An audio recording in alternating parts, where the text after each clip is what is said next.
Presidents are puppets, while the true rulers rule from behind the scenes. The real rulers are those who control our monetary system and the mainstream media.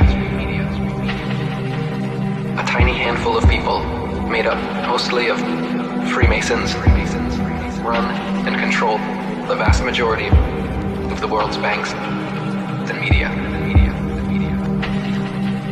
As damning and easily provable as is this fact, the Freemason control, there is one other incredible fact, which has also been held from humanity for 500 years now.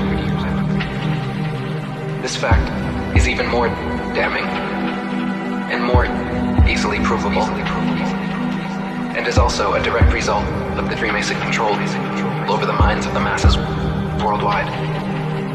It is the most ridiculed, censored, and hidden fact in history.